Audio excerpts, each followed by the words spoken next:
lu. Boleh. Tepuk lagi kan lu. Clap doang. Ya begitu guys. Oke, selamat siang teman-teman semua. Kembali lagi di podcast kita Dari Dalam. Bersama gua Roni dan Danang. Nang Nadim nih Nang. Menggembarkan sekali ya kemarin berita vonisnya ya. Ya. Jatuhan Jadi kena berapa tuh? 10 tahun kah? 10 tahun plus denda berapa? Lupa 800-an kemarin. M ya. Iya, nggak salah segitu. Iya, ada ya kali denda segitu atau subsidiar berapa? 5 tahun lagi ya? Kalau nggak salah segitu, kurang lebih lupa sih, agak banyak ribet istilah-istilah dari situnya sih. Gitu. Wah, kalau dia nggak ada uangnya ya mau Makanya. kan ini. Kadang kita mikir sekaya-kayanya orang, misalkan dia udah nyentuh triliunan, tapi dengan denda segitu kita kayaknya kan nggak mesti kekayaannya kan cash ya, bisa buat bayar kayak gitu nggak sih? Jadi kadang-kadang mungkin surat berharganya doang yang nilai valuasinya tinggi, tapi uang cash yang dia punya di bawah uang denda yang dituntut itu. Di balik sebenarnya banyak metode-metode yang masih dipertanyakan ya. Iya. Benarkah kerugian negara yang diperkirakan sedemikian? Betul. Itu pun jikalau kerugian negara tersebut akibat aksi korupsi yang benar-benar terjadi ya. Iya. Iya. Ya apa sih yang cerita Nadim ini yang lagi rame-rame, nanti kita akan bedah satu persatu. Oke. Iya. Kayaknya mending biar kita satu ingatan, gue bacain sedikit kronologinya ya, singkat aja biar kita jelas gitu. Apakah kasus ini sama kayak yang dialamin Tom Lembong atau enggak ya? Apakah ini ada lingkup politisinya gitu kan, ada dari politis ya, sisi politisnya. Apa enggak gitu. Oke. Jadi kronologi awal mulanya itu dari COVID nih. COVID itu membuat sekolah itu kan PJJ nih. Terus pemerintah khususnya dari Kemendikbudristek itu punya program digitalisasi pendidikan. Salah satunya itu membeli ratusan ribu laptop untuk sekolah-sekolah di seluruh Indonesia. Gue gak tahu sumber pastinya berapa, tapi ada yang bilang sampai 1,2 juta unit segitu. Nah, tujuannya itu ya kita tahu lah untuk membantu siswa belajar, terus meningkatkan digitalisasi dan sebagainya. Tapi yang muncul permasalahan itu adalah kenapa spesifikasinya itu menggunakan OS-nya itu Chrome, Google Chrome. Makanya disebutnya kan Chromebook karena dia nggak pakai Windows, bukan Apple. Terus mulai diselidiki itu ketika beberapa tahun setelah berjalan proyeknya, aparat itu menemukan kejanggalan diantaranya itu ada harga yang tidak wajar. Banyak sekolah yang kesulitan menggunakan Chromebook karena keterbatasan internet. Beberapa perangkat dianggap tidak sesuai kebutuhan daerah. Nah, dugaan ini yang disebut kerugian negara itu sampai 2 triliun nih. Nah, kalau kita full stop sampai sananya dulu ya. Iya. Jadi singkat cerita sedikit ya supaya tidak terlalu cepat juga ya. Betul, oke. Jadi kebijakan benar ya. Jadi kebijakan adanya untuk pembelian laptop ini itu ditujukan pada masa itu adalah pada saat Covid ya. Iya, betul. Pada saat Covid. Jadi pada saat itu kan, pada saat Covid nih masa belajar cara belajar mengajar kita nih daring nih. Betul. Pembelajaran jarak jauh ya. Iya, gitu ya. betul. Nah, terus sudah gitu makanya sekolah itu mungkin diperlukan oleh pemerintah untuk mendapatkan fasilitas Chromebook ini. Betul dong, karena kan tapi nggak langsung sebenarnya, tapi nggak langsung di masa Covid. Gue cerita dari pengalaman sendiri ya. Oh iya. Jadi dari Covid itu, setahu gue tuh Chromebook tuh belum ramai gencar, tapi programnya memang udah di persiapan. Udah ada nih. Ya. Waktu itu kan bantuan dari Kemendikbudristek adalah bantuan kuota. Tahu nggak? Ingat? Oh iya. Kita selalu dikasih kuota setiap berapa itu, setiap siswa buat ngebantu ini mempermudah lah. Nah, jadi pakai handphone ya? Iya, masih handphone tuh. Karena kan pembelajarannya masih pakai device masing-masing. Iya. Nah, begitu gue jadi guru itu 2022, gue diminta jadi perwakilan sekolah untuk ya bagian sosialisasi penerimaan itu. Awalnya gue nggak tahu ya harus nerima atau gimana, karena ya kan di sekolah udah ada komputer. Menerima Chromebooknya. Chromebook, itu betul. 2022. 2022, gue ingat banget. Oh, Covid kan kita 2019 ya. 20 awal kan. 2020 awal ya. Iya. Oke. Nah, gue ikut 3 hari acaranya di Ciledug, itu mengundang perwakilan dari seluruh Jakarta khususnya sampai ke Tangerang juga. Nah, di situ gue lupa ada berapa ratus sekolah yang ikut. Intinya di situ pernah dibilang, gue inget banget, anggarannya untuk di hari itu aja laptop yang disediakan untuk yang di kebutuhan yang peserta datang hari itu sekitar 700 miliaran. Oh. Jadi gue jelasin spesifikasinya ya. Setiap sekolah tuh dapatnya apa aja sih? Oke. Ada 4 Chromebook, terus printer, terus router sama apa sih namanya? Infocus. Infocus kan itu sorry bukan printer, sorry Infocus benar. Jadi modem, Pokoknya iya sama modem betul. router, Modem router 2, terus infocus tadi sama laptop. Ya, Ya, jadi ada betul. 4 nih. Nah, laptop itu dapat 15. Satu 15 sekolah. laptop, ya, Oh betul. ya? Ya, Oke. sepaket. Nah, itu semua sekolah tuh dapatnya itu. Oke. Apakah setelah dapat kita sudah selesai? Enggak. Ribet, kita harus ada pelatihannya lagi. Yang which is, gue bukannya sombong. Itu hal basic yang dikasih tahu ya. Karena gini, kita boleh masuk ke speknya nggak ya? Ngejelasin Ya, ya, Chromebook ya. itu apa sih? Speknya tuh yang beda. Jadi kalau kalian punya laptop, biasanya kan selalu ada operating system yang buat ngejalanin tuh komputer kan. Ya, contoh kalau misalnya yang dulu itu biasanya kita pakai Windows. Windows gitu paling ya. terkenal tuh. Hmm. Nah, Kalau Chromebook ini OS Chrome ini tuh lebih sifatnya itu agak terbatas. Oke. Jadi laptopnya itu kecil ya. Kalau kemarin dari apa namanya produksi dari Zyrex, sebut merek aja karena emang banyak yang ini kan. Sebelumnya Saya Chromebook ini di productionnya sama Zyrex. Oke, gue coba permudah gini. Jadi OS itu kan kayak software lah. Hmm. Hardware-nya itu dari Zyrex. Hmm. Nah, komponennya itu dibilang lebih dari 50%-nya itu produk buatan lokal. Makanya kita pakai Zyrex. Gitu. Jadi kita kan apa namanya fokus dalam negeri kan, Iya, cita iya. dalam negeri. Nah, OS-nya diganti ke OS kenapa? Biar fokusnya itu untuk belajar aja. Hmm. Nah, nanti kita masuk nih ke kenapa bisa nyeret-nyeret Google ke sini. Terus apa sih yang bisa dilakuin si Chromebook ini? Dia nggak bisa kita pakai kalau di Windows kan ada kayak Microsoft Word dan sebagainya, ini nggak ada. Jadi tampilan desktopnya tuh nggak bisa, memorinya kecil. Kenapa? Karena dikhususkan untuk kegiatan pembelajaran berbasis cloud, internet semua. Jadi kita cuma bisa pakai Google Docs, Google ini, Canva, Google Classroom kayak gitu. Jadi secara spesifik speknya ini cuma didesain untuk belajar doang. Jadi kayak terbatas di situ. Jadi jangan bayangin laptopnya canggih banget bisa 4 juta tuh begini. begitu. Nah, ini gue nggak tahu yang beda sama yang gue rasain itu beda.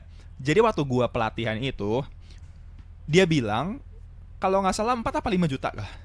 Nah, 4 jutanya itu kalau nggak salah yang buat intinya 80%-nya itu untuk biaya komponen sebagainya, spare part dan sebagainya. 1 jutanya itu untuk atau 20%-nya itu untuk lisensi, ya lisensi OS-nya. Nah, itu yang gue mikir kayak perasaan dengan harga 4 sampai 5 juta itu kita bisa dapat laptop yang lebih. Ini. Betul, makanya itu jadi dugaan. Ya, ini makanya nih. Masalah spek. Ini kebetulan kan Bro Danang ini kan dulu adalah salah satu sekolah penerima, salah satu guru malah menjadi perwakilan penerima Chromebooks, Bro. Ya bro, jadi kayak ini ya. Jadi dia mengalami yang ada di lapangan demikian. Kalau memang beritanya benar 4 sampai 5 juta dengan spesifikasi yang terbatas dan memang kalau di bahasa Windows itu cuma ada Mac Office, tapi di sini cuma bisa menggunakan kayak sekarang gua rasa udah pada pakai ya Google Docs segala macam ya, sama mungkin lebih Google banyak kali ya. Ya udah banyak ya. Nah, dan apalagi dengan spesifikasi yang terbatas, kayaknya memang bukannya down price malah overprice ya. Iya, lebih tepatnya kurang, lu bisa dapat lebih loh dengan harga ini overprice gitu. Kan? Betul. Karena sesuatu yang berjalan sekarang di sosial media adalah dengan spesifikasi yang sama, demikian pada saat itu harganya Chromebook itu lebih murah dibanding dengan kalau dengan merek-merek lain. Betul. Ya, of course kalau kita ganti dengan merek-merek yang mumpuni kayak HP, kayak let's say Asus atau apa Apple gitu, itu udah totally different lah. Betul. Ya kan? Ini apalagi dengan sekian RAM-nya terbatas. RAM-nya waktu itu berapa? Lo masih inget? Aduh, lupa inget, pokoknya kecil lah. Istilahnya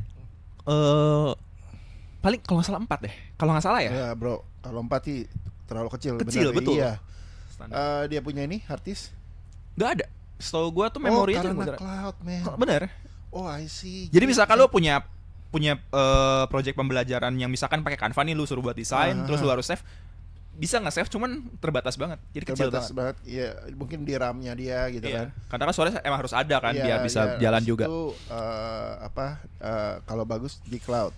Iya. Kalau misalnya banyak, mereka harus terkoneksi dengan internet. Betul. Taruhnya di cloud. Iya. Atau di drive lah sekarang kita ya.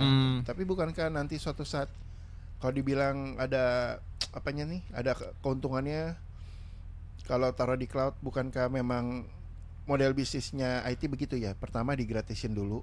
Mm-mm. Nanti kalau udah banyak pemakai atau ada penambahan kapasitas berbayar. Jadi gini, Udah gak? setelah gue nerima Chromebook itu, pelatihannya itu 2, pelatihan untuk Chromebook sama pelatihan Google. Jadi ada ahli dari sertifikasi Google yang buat ngasih. Nah, dia bilang gini, intinya karena udah kerjasama dengan menggunakan OS Google ini, setiap siswa, guru, tenaga kependidikan itu dapat namanya akun belajar ID. Oke, akun belajar ID ini juga disediain sama sana. Terus lanjut dulu. Jadi gue nggak tahu ada hubungannya apa enggak. Ketika awal gue menerima itu, gue seneng. Kenapa? Karena kita punya kapasitas unlimited. Dicatat unlimited nih. Jadi drive-nya mau nyimpan mau berapa banyak tuh bisa. Tiba-tiba dibatasin jadi cuma 100 giga. Nah, per akun. Oke. Jadi kita punya drive nih cuman nyimpan cloud-nya segitu. Nah, awalnya gue mikir, kok bisa berubah tadinya unlimited? Apakah ada masalah biaya-biaya atau sebagainya begini-begini? Karena emang akunnya itu bisa dibilang premium untuk hal-hal yang berbau pendidikan. Jadi misalkan Canva ada fitur-fitur yang harusnya premium, itu bisa pakai belajar ID. Bahkan untuk beberapa aplikasi juga bisa. Cuman ketika kita udah nggak ada di data pendidikan ya kayak Dapodik dan sebagainya, itu nanti katanya sih bisa diambil lagi, jadi dihilangkan karena kita udah nggak terdaftar sebagai siswa atau guru atau apa gitu. Jadi terbatas sampai selama kita ngajar aja, atau selama kita aktif gitu. Ngajar apa belajar? Dua-duanya. Jadi bagi siswa ketika dia udah selesai di masa pendidikan, bisa jadi dia udah nggak bisa pakai lagi akunnya. Gini bro, sebenarnya Chromebook ini nih ditargetkannya itu untuk pengajar atau siswanya? Untuk siswa. Jadi akun ID ini pun si siswa. Jadi ada 2 jenis. Akun ID pengajar dan betul. Itu, siswa dan si pengajar. Kalau pengajar itu nanti domainnya itu guru apa belajar ID. Kalau ini siswa, kalau nggak salah siswa atau pelajar gitu. Oke. Jadi akun ID ini tuh salah satu platform yang disediakan oleh Google, benar? Bantuan domain. Ya akun yang buat bantuan domain juga, buat nyimpan segala macam juga ya. 100 giga itu. Materinya di dalamnya itu terserah tuh guru sama ini. Iya betul. Oke. Interesting sih, tapi oke, lanjut. Oke, jadi setelah itu salah satu target dari Kemendikbud itu adalah seberapa banyak yang udah aktivasi akun itu dan seberapa banyak yang udah make. Jadi makanya kita dulu digencar banget. Yang udah punya Chromebook, ayo aktivasiin akun belajar ID-nya. Untuk guru berapa banyak, siswa berapa banyak, yang udah aktif berapa banyak, yang udah pakai berapa banyak gitu.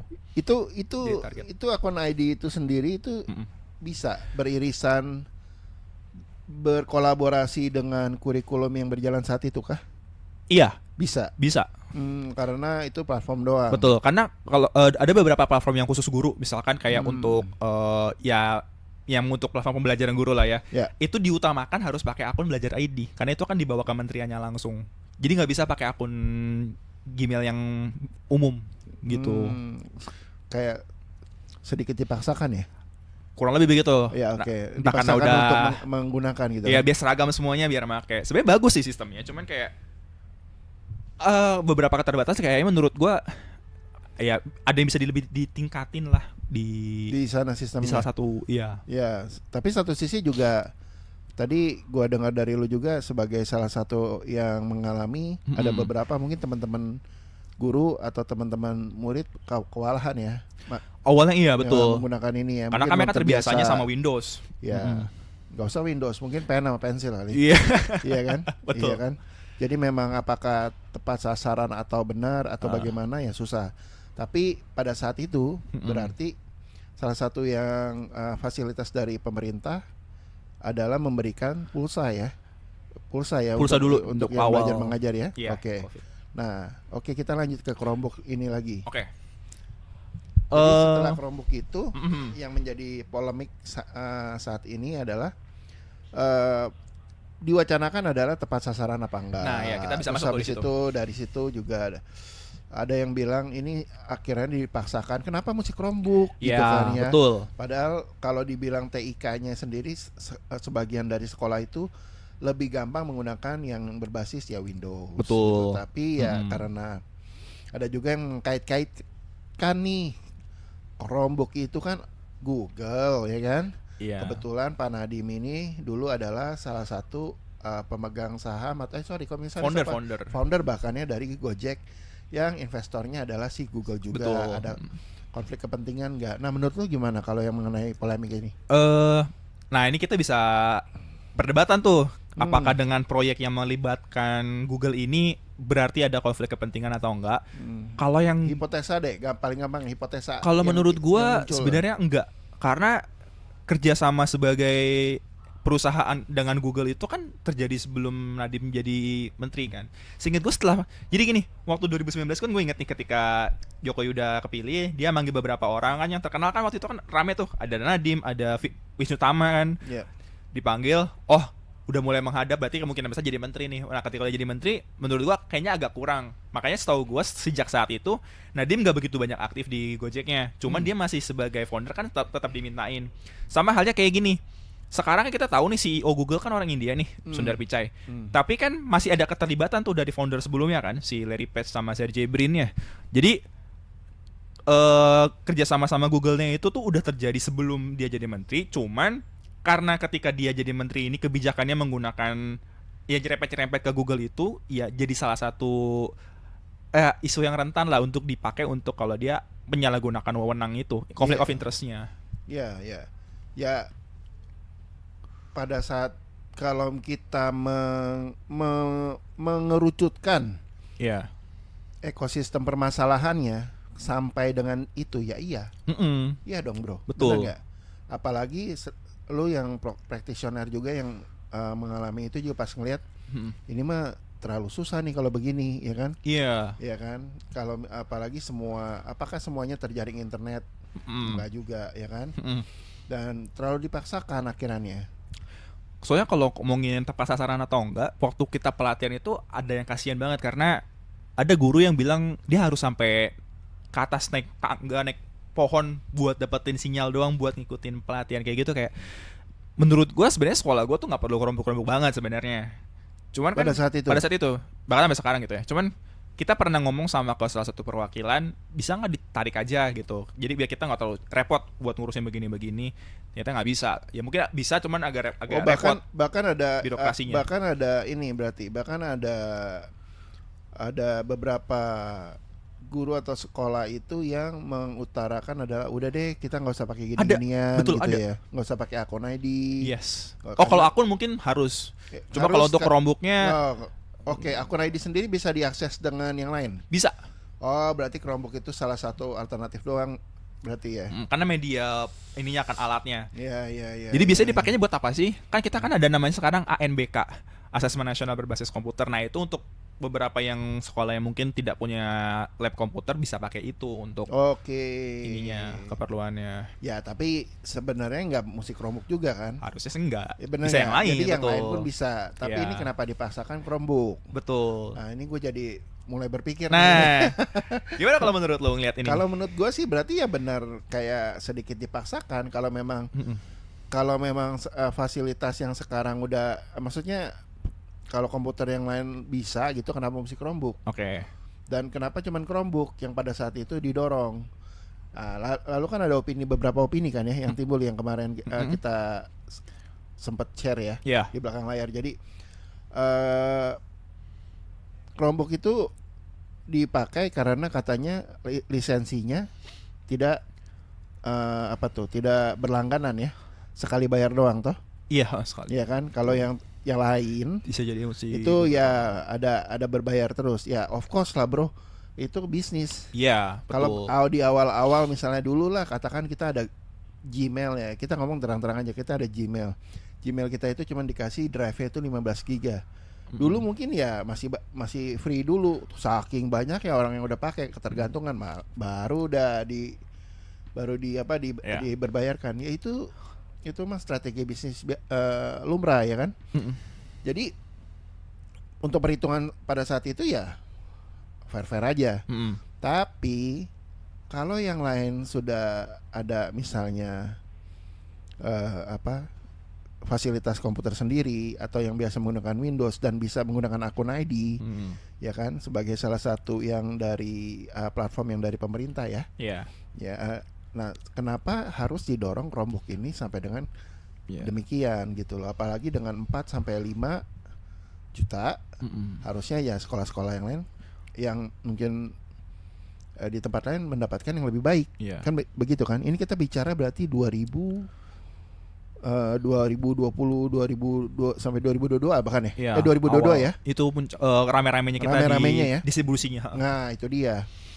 Dan di survei gak kalian? Oh, kalian tuh sebenarnya butuh Chromebook. Nah, itu.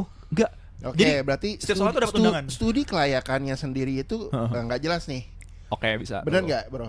Oke. Benar nggak? Kalau misalnya ini enggak dong, minimal dari pembina atau biasa kan sekolah ada pembina ya. Yang apa tuh yang operator. datang ke sekolah dari Pengawas. pengawas ya. Atau dari pengawas bisa memberikan ini sekian gimana nih distribusi normalnya nih buat sekolah-sekolah, ada yang dapat lebih nggak? Kalau setahu gue kalau lebih enggak, cuman setahu gue Pukul rata gitu. pukul rata, betul. Jadi kan cara dari kementerian menyalurkannya itu kan nggak langsung, dia lewat dinas kan, karena setiap keperluannya. Pasti. Nah, dinas itu bukan nge-survey kayak sekolah ini enggak, semua dapat undangan. Ya. Dan sebenarnya waktu itu gue baru tahu juga, ternyata gue bisa nolak pada saat sosialisasi itu. I see. Cuman gue nggak tahu bisa nolak, makanya gue ya udah terima aja sampai ikut prosesnya. Kalau bisa nolak gue pasti akan tolak, karena lo tau dari mana itu bisa ditolak pada saat itu? Pada kapan lo tahu bahwa sebenarnya setelah Chromebook itu yang pada saat sosialisasi bisa ditolak? Setelah barangnya nyampe, Ya. Ada beberapa sekolah yang ketika laporan itu akhirnya pokoknya lapor lah kalau dia emang nggak jadi gitu. Oh, I see. Jadi kayak loh bisa toh ternyata. Oh, lo juga tahu dari ada satu kejadian bahwa beberapa sekolah lo dengar bisa Iya, menolak karena repot bro, birokrasinya tuh ribet banget untuk mendapatkan Chromebook tersebut. untuk dapat dan untuk setelahnya. Pokoknya selama istilahnya gini, dari 2022 sampai 2024 awal tuh gue nggak tenang lah, karena harus begini, harus laporan begini, harus ngasih tahu begini, berita acaranya begini, bla bla bla bla. Oh gitu. Iya. Kalau bisa buat lepas, gue lepas tuh sebenarnya. Iya. Jadi memang jangan lupa ya pemerintah ya, kalau sekolah itu balik lagi ada core activity-nya yang lebih baik, jangan ganggu-gugat, kebanyakan birokrasi. Iya. Ujung-ujungnya kan. Karena jujur aja semua pelatihan yang dikasih itu bisa gue belajarin sendiri, bahkan gue udah tahu sebelumnya. Ya. Bukan gue sombong ya, maksudnya yang lu kasih juga hal yang basic, bukan yang expert banget. Iya. Kecuali gue berharap, oh dia ada fitur yang begini, oh ya oke. Iya. Tertarik Ya, gue. Lagi pula berbalik lagi. Oke, kita ke kasus tadinya sih malah awal-awal jujur bro, gue berpikir nih apakah di dalam persidangan nih yang wacana mengenai Chromebook terlalu dipaksakan ini adalah salah satu bentuk isu yang digiring supaya kita sebenarnya ini politisasi aja gitu, ngerti gak? Iya. Saya dibuat-buat deh supaya seakan-akan Pak Nadiem ini memang terlalu memaksakan gitu kan. Not to mention lagi, kita boleh skip ke selain dari penyediaan Chromebook ini, not to mention lagi adalah katanya sih memang ada ini ya, sebelum dijadikan menteri itu Pak Nadiem ini membentuk grup WhatsApp nih. Oh itu ya. Ya kan, grup WhatsApp yang mengarah ke Chromebook tersebut, bro, gitu. Jadi itu yang belum lagi. Satu lagi di dalam grup WhatsApp tersebut itu ada staf khusus. Ada staf khusus yang ditunjuk bahkan sampai dengan mengikuti atau mewakili Pak Nadiem dalam beberapa rapat di kementerian, rapat-rapat kementerian dengan eselon-eselonnya, dan menunjuk juga langsung katanya tanpa apa ya kita bicaranya ya, tanpa pengawasan ya. Perusahaan tertentu itu untuk melakukan itu. Itu sempat rame kan, viral banget itu beritanya. Apakah itu wacana atau bagaimana, tapi itu yang di-up sama dalam persidangan bahkan ya. Setahu gue kayak persidangan udah gak ngebahas itu lagi tuh, makanya ini cuma rame di media sosial doang tuh.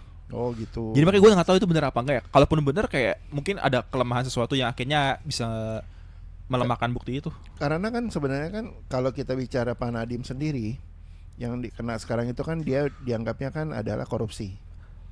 Nah kita harus breakdown nih, korupsi yang dimaksud tuh sebagai apa tuh? Ya, dia kan korupsi kan, istilahnya apa sih korupsi ini tuh dalam arti tuh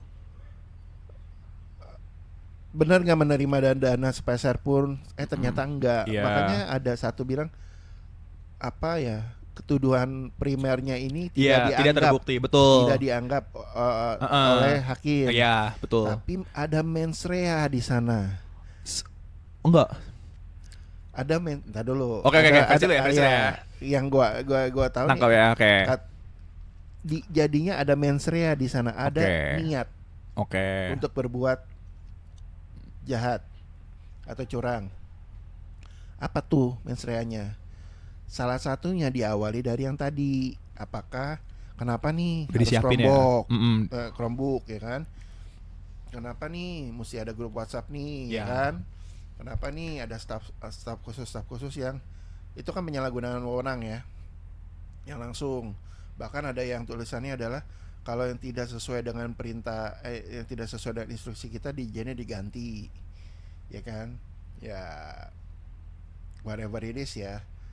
Cuman itulah yang membawa ke arah situ bro, ada para mens reanya. Nah kalau menurut lo gimana? Kalau setahu gua kan ada satu hakim yang dissenting opinion kan ya dari Tapi 4-1 bro. nggak masalah kita kan lihat opininya nih. Boleh. Mens rea-nya itu nggak ada, cuman secara aturan undang-undang Ya. kenapa dia disebut korupsi? Karena ya oke dia tidak menerima aliran dana ke ininya, Ya. tapi ada tuduhannya itu kalau gua nggak salah ingat dia menyalahgunakan wewenang. Ya, Jadi itu. bukan karena kebijakannya salah. Kebijakan salah itu nomor sekian, tapi udah salah karena secara aturannya itu dia menyalahgunakan wewenang itu. Jadi itu yang dijadikan dasar korupsi, sama kayak kasusnya Tom Lembong. Pak Mahfud sendiri kan ya kita ngerti lah ahli tata negara kan. Dia bilang gini, Tom Lembong itu secara undang-undang emang bersalah. Secara undang-undang ya, bukan secara moral. Oh, iya. Kalau dia berkorupsi atau enggak. Jadi mungkin kalau misalnya kamu mau pakai dasar itu, berapa banyak sih pejabat yang menyalahgunakan wewenang demi itu? Betul. Tapi kenapa Nadiem? Kita nggak mau makanya, tapi kita nggak mau ngeluas nih bro. Memang. Dan kalau misal, arti kan kebijakan yang pejabat yang menyalahgunakan kewenangannya itu ada berapa banyak. Kita kan di dalam kasus ini ada kita tidak membandingkan dengan tempat lain. Kalau membandingkan tempat lain kan itu luar biasa tadi kan. Iya. Belum kita bicara juga masalah isu yang katanya tadi kalau pembelaan dari pihaknya Pak Nadiem adalah ini kan artinya kerugian yang kalian hitung itu sebagai kegagalan dari kebijakan. Betul. Masa kegagalan dari kebijakan itu dianggap sebuah kejahatan? Iya, itu salah satunya. Iya kan? Betul. Ya, jadi nggak boleh dong dianggap sebagai kejahatan. Kalau demikian apa kabar IKN dan lain kan? Iya. Iya Cuma maksud kan? gua bukannya meluas ya. Maksudnya Ya. iya, kita nggak buta lah, banyak yang menyalahgunakan wewenang itu Iya, banyak. iya, Cuman iya. maksudnya kenapa nih Nadiem emang udah kelar, Ya. dia panggil lagi. Sama kayak Tom Lembong yang udah berapa tahun lalu yang jadi menteri, cuma berapa tahun doang, itu diangkat lagi kasusnya kayak gitu. Oke. Nah, kita kan nggak tahu Iya. ada apa yang Nadiem ketahui yang sampai harus dia dipolitisikan secara politis ya, bersalah. Sebenarnya kalau menurut hukum ya mungkin bersalah juga ya. Cuma maksudnya kayak menurut gue ini nggak pure hukum deh. Pasti ada Ya kalau unsur politisnya. gue juga nggak bisa berargumen, kita juga nggak bisa. Kita nggak tahu, berargumen, ya betul. Tapi bicara kalau misalnya pandangan kita sebagai Masyarakat yang ngelihat nih. masyarakat yang lihat, apalagi mengalami apa yang mencoba mencerna nih dari pengadilan-pengadilan yang sudah kita nonton ya, kita Iya. sudah kita baca juga fakta persidangannya juga. Ini ada beberapa Kejanggalan.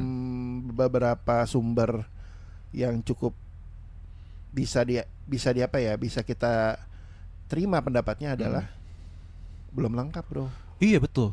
karena Pak Nadiem tidak menerima duit sepeser pun. Yes. Nah, dan kerugian-kerugiannya itu ada beberapa. Gua rasa juga gua ngelihatnya sih dari sisi jaksa juga menghitungnya itu adalah secara valuasi lagi. Nah Ya, betul. apalagi ini kan korporasi nih, punyanya Gojek nih. Berbeda sama pribadi nih. Ya, kalau menurut lo tuh bahasan yang mengenai kejaksaan sebenarnya benar-benar ready apa enggak sih untuk menuntut ini? Ini pernah Kalau disinggung dari- sama Hotman ya, ya. ya. Jadi gua bukan kata-kata gue banget nih. Hotman sendiri kan awalnya mau jadi pengacaranya Nadiem tuh, gue inget banget tuh dia ikut sebelahnya Nadiem, tapi akhirnya dia narik diri kan. Tapi dia udah diingetin kata Hotman, jaksa itu akan mulai dari biaya nih, dari harga dan sebagainya begini-begini. Masuklah ke rincian tadi tuh yang soal kekayaannya Nadiem melonjak lah, terus soal pajaknya ini juga. Ya melonjaknya dia 4,8 T kalau nggak salah. Iya, hampir 5 T lah. Iya. Maksud kalau nggak salah kan awal banget kan masih 2 T-an ya. 2 T terus naik ke segitu, hampir 2 kali lipat. Nah, masalahnya kan hakim jaksa itu paham nggak sih beberapa istilah dalam korporasi sendiri? Yeah. Kayak misalkan seperti singgung soal right issue, Yeah. terus soal venture capital, Yeah. soal pajak perusahaan, pajak IPO, transaksi IPO dan sebagainya. Yeah. Kalau misalkan kita udah ngerti dari sisi bisnisnya sendiri, karena mereka tuh terlalu ngeliat tuh dari sisi bisnis, bukan dari sisi pidananya. Karena kalau kata Pak Mahfud kan, pidana itu lu nggak bisa ngehukum orang kalau ya bukan karena hal yang pidana itu kan, delik pidananya lah. Jadi menurut gua di situ juga janggal sih, itu yang menurut gua kayaknya ada pemaksaan. Pemaksaan pengiringan opini kan, seakan-akan jadi demikian kan. Betul. Bahkan sampai Pak Nadiem mengakui, pengakuan sih boleh aja ya, bahwa saya nggak punya duit segede itu. Waktu juga di isu bahwa 809 miliar kan. Iya. Ya, belum lagi yang kedua adalah masalah Chromebook itu sendiri yang kemarin akhirnya bisa diputuskan untuk dijalankan. Pak Nadiem punya pembelaan di sana bahwa semuanya itu keputusan itu ada pendampingannya malah dari kejaksaan, dari KPK kalau nggak salah, apa kejaksaan lupa, BPK. Iya, buat audit ya. Belum lagi ya, walaupun nggak jadi pengacaranya ya si Pak Hotman, dia sampai ada buktinya di salinannya, keputusan bahwa tidak ditemukan pada saat merencanakan, pada saat apalah kata-kata itu, sebelum Chromebook ini dijalankan, itu tidak ditemukan ada indikasi mau ada kecurangan, kira-kira demikian bahasanya. Sehingga temuan itu kalau nggak salah tahun 2020 sampai 2022 dia ada 2 buku yang dia dapat dari BPK. Dan itulah makanya Chromebook itu berani. Si Pak Nadiem bilangnya apa? Saya nggak akan berani untuk yang sekian T ini dijalankan, walaupun nggak sekian T ya. Chromebook ini dijalankan kalau tanpa ada pendampingan. Iya, betul. Iya. Itu makanya yang ada pro kontranya itu, yang kita tuh ngelihat kasus Pak Nadiem ini nih, kok senggol-senggolan banget sama politis, berbau politiknya tuh kental. Bahkan kan untuk pengakuan saksi juga dari salah satunya kan dari Google tuh juga pernah diundang kan. Dan betul. Dia juga bilang nggak ada masalah konflik of interest di situ. Google diundang, pejabat Kemendikbud juga ada. Terus belum beberapa juga, sebenarnya juga ada beberapa bro dari retailers itu ya yang diundang juga, yang dia ditanya nih, sebenarnya dengan harga demikian harga wajar nggak? Iya, betul. Ya itu kompetitor lagi ya kalau nggak salah ya.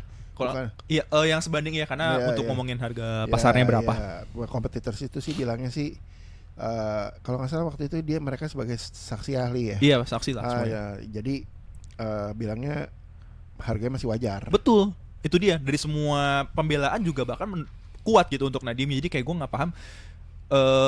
Bahkan sampai berita ini kan diliput ke internasional kan. Itu yang menurut gue kayak gila banget sih. Ya, jangan ya gimana pun ya, namanya semua yang dipublikasi nih ternyata di Indonesia ini dilihat banget. Karena apa? Orang kan ngeliat sosok yang inovatif, entrepreneur kayak Nadiem, yang mengabdi begini-begini aja bisa kena masalah kayak gini.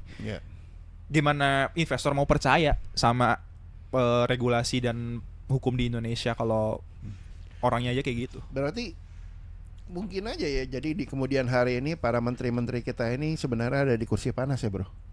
Meri banget. Iya, kita nggak akan tahu 10 tahun lagi ternyata ada dia yang dari sekarang tuh bisa dipanggil. Demikian kan pada zaman kamu, masa kamu nggak tahu? Iya, itu dia. Kan? Ya. Bahkan Tom Lembo kan setelah 8 tahun kalau nggak salah, 2015 kan, 2015 terus 2025 di permasalahan ini tuh gila banget. Gila ya.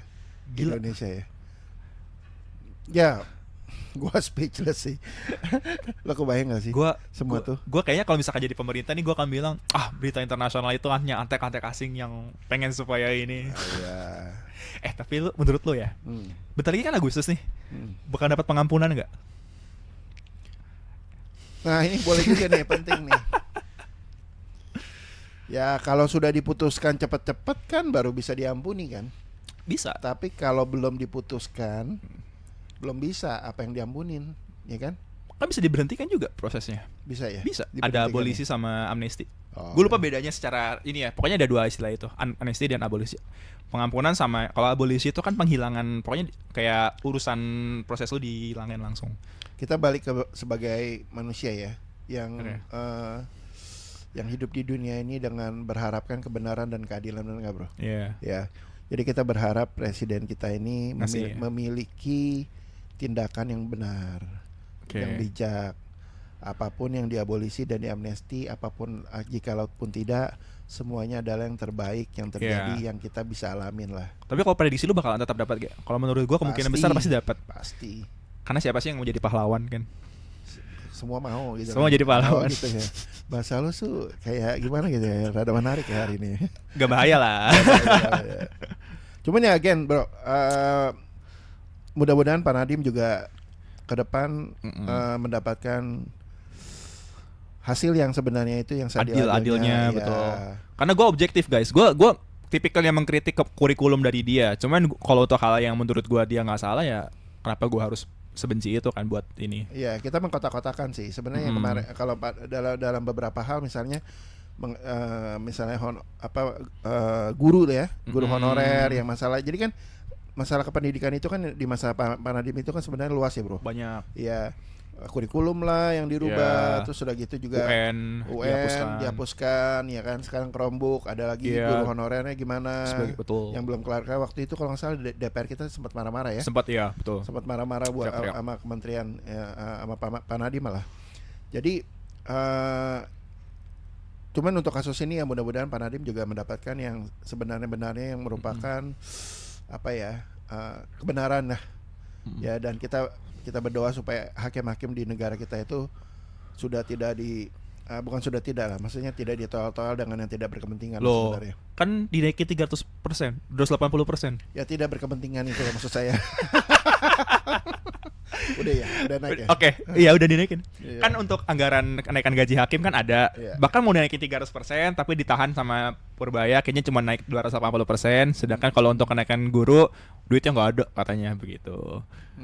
Dan menurut gue ini dampaknya itu lebih berembet nggak cuma ke Nadiem doang. Jadi kayak untuk orang-orang pintar lain, diaspora yang ingin kembali ke Indonesia, kayak kemarin yang karyawan dari Nvidia itu yang mau balik ke Indonesia, mau ngubah pendidikan. Menurut gue itu bakalan bahaya untuk dia juga ke depannya. Terus juga mungkin pejabat-pejabat yang masih baik, yang punya hati nurani, mungkin jadi nggak punya berani inovasi, nggak berani untuk ngambil inovasi yang kayak gini. Ya mudah-mudahan menteri-menteri kita sekarang juga pandai menempatkan diri, bukan berarti dalam politisasi juga, tapi keberpihakan kalian pada hati nurani rakyat itu juga dijaga. Iya.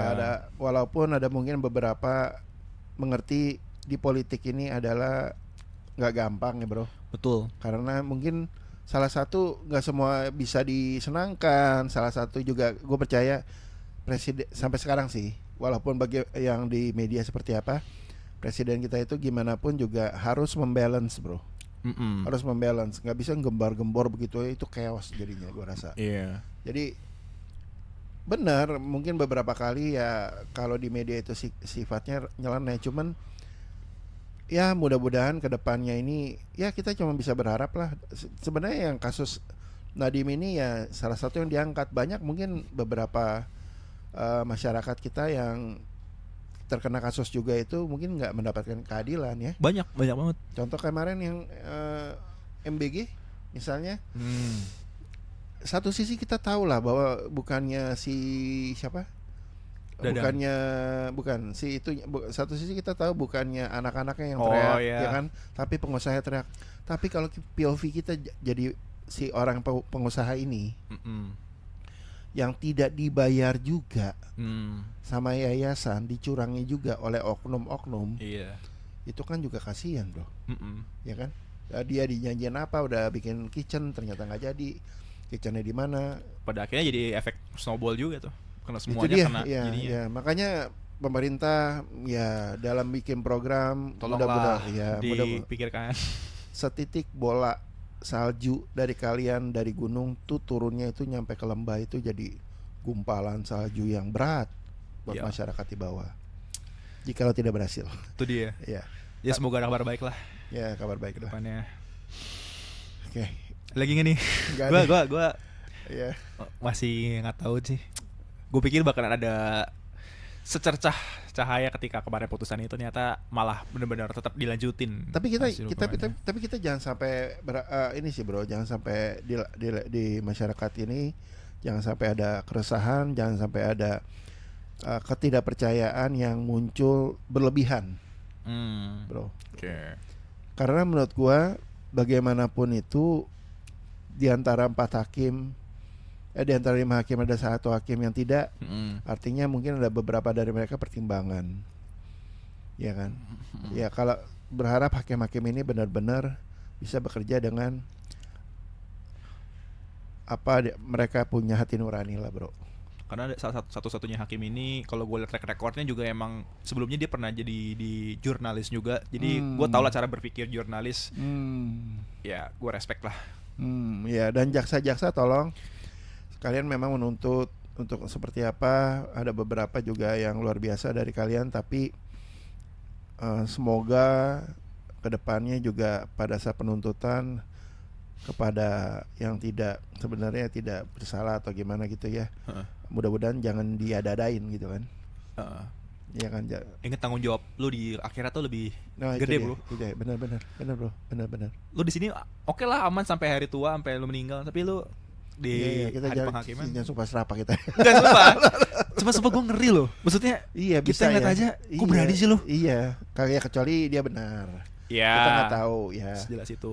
Cuman sisi lain adalah ya itu dia sih. Memang kalau udah sebagai pejabat itu ya kebijakan itu kita cuma bisa manut.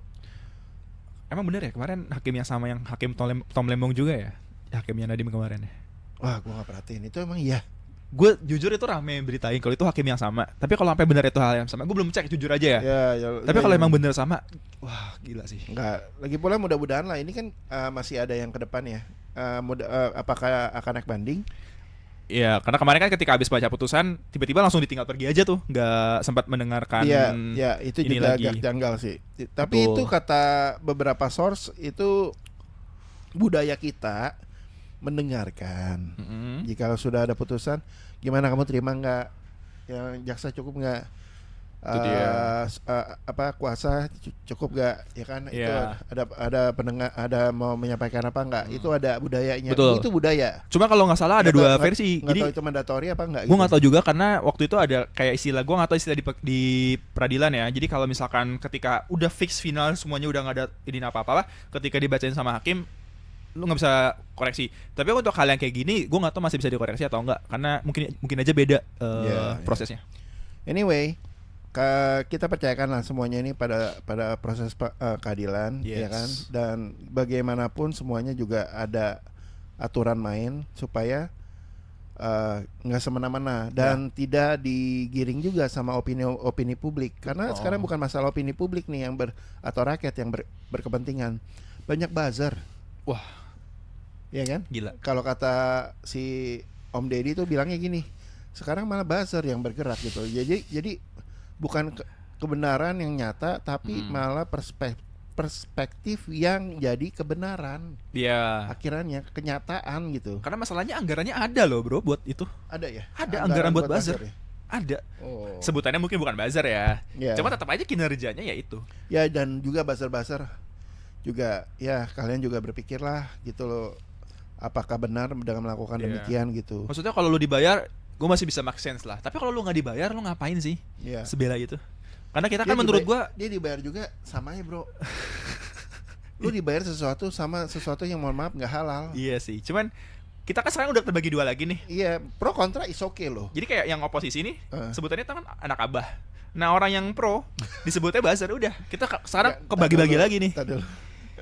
Jadi gini aja bro, dalam satu policy, dalam satu kayak beginilah kasus Panadem ini, pasti kan ada pro kontra. Ada. Wajar dong. Pro kontra wajar. Wajar. Ya cuman jangan berlebihan akhirnya membuat hoax-hoax yang nggak Iya. benar. Pro kontra asalkan dalil lu kuat, argumennya tuh Iya. fakta, betul. bukan karena narasi lu ngebela mati-matian gitu. Ya emosi ya. Apa? Emosi. Tadi gue tenang-tenang ya. Iya, tenang ya, iya. Baiklah. Oke. Ya, kayak gua rasa cukup untuk yang Cukup karena terlalu agak bahaya juga yang ini kasusnya. enggak terlalu bahaya lah. Gimana pun pro kontra kita boleh lah kita Boleh. ngomongin lah, bener nggak sih? Betul. Ya kan? Oke, kalau gitu kita tutup aja untuk yang ini. Mudah-mudahan Pak Nadiem doa terbaik sama Hakim juga mendapatkan hati nurani untuk memutuskan dengan baik. Kita berdoa untuk hukum di Indonesia. Gua Roni dan Gue Danang. sampai jumpa di episode berikutnya di Dari Dalam. Dadah.